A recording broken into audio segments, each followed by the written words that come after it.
Shalom, salam sejahtera buat kita semua. Perkenalkan, saya Karen Simamora, mahasiswa Fakultas Hukum Universitas Trunojoyo Madura dengan NIM 2501111000100.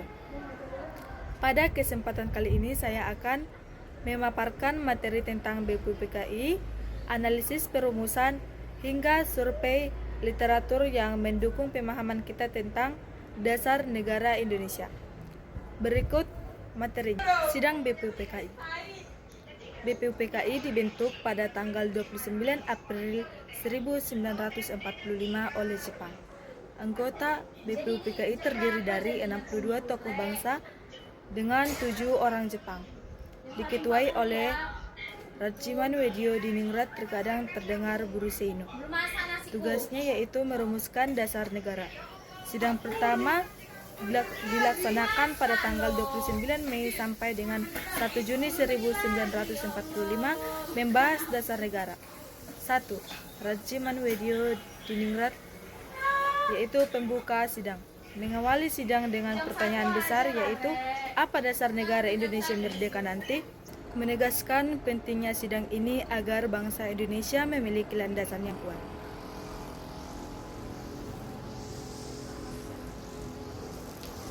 2. Muhammad Yamin. 5 asas dasar negara, yaitu 1. Peri kebangsaan, persatuan bangsa Indonesia. 2. Peri kemanusiaan, yaitu menjunjung hak asasi manusia. Ketiga, peri ketuhanan, yaitu bangsa yang beragama. 4. Peri kerakyatan, yaitu demokrasi, musyawarah, dan perwakilan. Kesejahteraan rakyat, keadilan sosial dan ekonomi bagi semua. Indonesia merdeka harus berakar pada sejarah, budaya, dan jiwa bangsa sendiri. 3. Muhammad Hatta, demokrasi modern dan gotong royong. Menyampaikan pikirannya yaitu 1. Islam adalah agama, bukan negara. Jangan dijadikan sebagai alat politik. 2. Pemisahan urusan agama dan negara demi keadilan semua golongan. 3. Anti-individualisme barat, yaitu Indonesia harus berdiri di atas gotong royong. 4. Bahaya negara kekuasaan, yaitu negara jangan menindas rakyat. 5. Negara pengurus, yaitu negara wajib mengayomi rakyat dengan dasar gotong royong. 4. Ki Bagus Hadikusuma. Islam dan akhlak bangsa, menyampaikan pikirannya yaitu 1. Akhlak sebagai fondasi, rusaknya masyarakat berawal dari rusaknya akhlak. 2. Perbaikan individu, yaitu dasar perbaikan masyarakat. Ketiga, Islam sebagai dasar persatuan, yaitu umat Islam bagaikan bangunan yang saling menguatkan. 4. Musyawarah tanpa kejujuran, musyawarah akan kacau jika dikuasai oleh ego. 5. Harapan, Indonesia teguh di atas dasar Islam. Mr. Supomo, negara integralistik. Menyampaikan pikirannya yaitu 1. Negara integralistik, yaitu negara mengatasi semua golongan. 2. Tidak memihak mayoritas atau minoritas. 3. Menolak negara agama karena sulit menyatukan bangsa majemuk. 4. Menolak negara sekuler, religius, negara tetap berlandaskan moral luhur. 5. Negara menjadi wadah persatuan dan penyelenggara keadilan sosial. 6. Mr. Lim Koen Hian, persaudaraan bangsa manusia. Menyampaikan pikirannya yaitu 1. Menolak nasionalisme sempit yang memicu peperangan. 2. Menegaskan hanya ada satu bangsa, yaitu bangsa manusia. 3. Dasar negara adalah hati yang jujur dan cinta kasih. 4. Mencontohkan keterbukaan bangsa Jawa dan Tiongkok. 5. Mengusung cita-cita persaudaraan dunia atau hak ko-isu tanpa peperangan. Insinyur Soekarno, Pancasila. Menyampaikan pikirannya yaitu 1. Kebangsaan Indonesia. 2. Internasionalisme atau peri kemanusiaan. 3. Demokrasi atau mufakat. 4. Kesejahteraan sosial. 5. Ketuhanan yang berkebudayaan. Diperas menjadi trisila, yaitu sosio-nasionalisme, sosio-demokrasi, ketuhanan, bahkan menjadi ekasila yaitu gotong royong sebagai jiwa bangsa. Perang. 1. Rangciman yaitu membuka jalan mengajukan pertanyaan dasar negara. 2. Muhammad Yamin menekankan nasionalisme, kemanusiaan, ketuhanan, demokrasi, dan kesejahteraan. 3. Muhammad Hatta menyatakan demokrasi modern, gotong royong, pemisahan agama, negara. Ki Bagus, Islam dan akhlak sebagai dasar persatuan. 5. Supomo, negara integralistik, persatuan di atas semua golongan. 6. Liem Kuan Hian, persaudaraan umat manusia, menolak nasionalisme sempit. 7. Soekarno, Pancasila sebagai dasar negara Indonesia. Perbedaan pandangan memperkaya sidang BPUPKI hingga akhirnya Pancasila dipilih sebagai dasar negara karena mampu mempersatukan bangsa yang majemuk.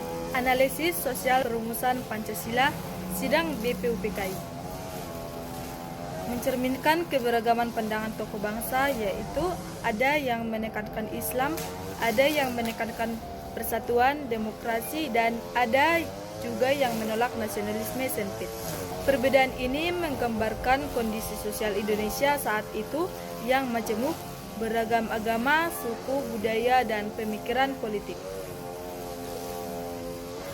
Pancasila lahir sebagai jalan tengah atau kompromi yang bisa diterima semua golongan sehingga menjadi dasar negara yang kuat.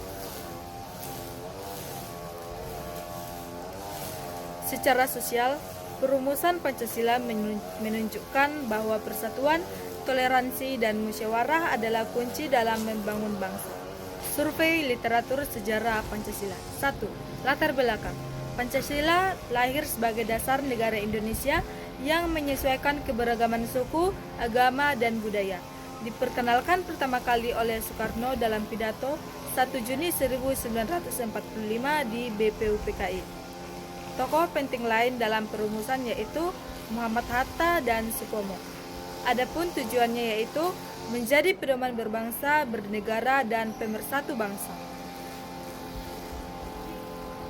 Sumber: R. Toto Sugianto dan kawan-kawan, Ensiklopedia Pancasila, Sejarah Lahirnya Pancasila dan Undang-Undang Dasar 1945, Kubuku ID.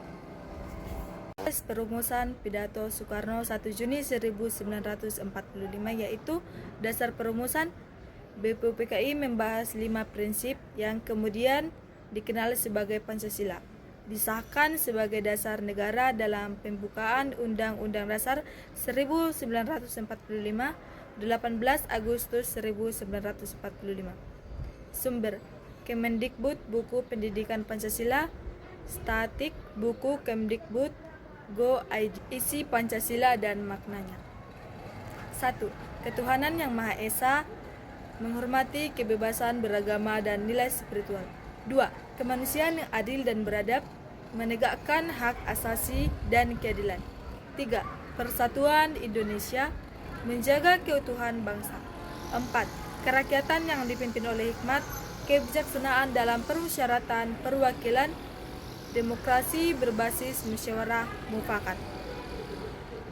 5. Keadilan sosial bagi seluruh rakyat Indonesia, kesejahteraan dan keadilan bagi semua manusia. Sumber: Sufyatul Maslahah, buku ajar pendidikan. 4. Peran Pancasila, pedoman hidup bangsa dalam pemerintahan, masyarakat, dan hubungan sosial. Alat pemersatu bangsa yang majemuk, menjaga persatuan dan kesatuan tanpa menghilangkan. Sekian hasil pemaparan materi saya. Jika ada kesalahan, mohon dimaafkan, dan jika ada yang mau memberikan masukan atau kritik, dipersilakan. Terima kasih.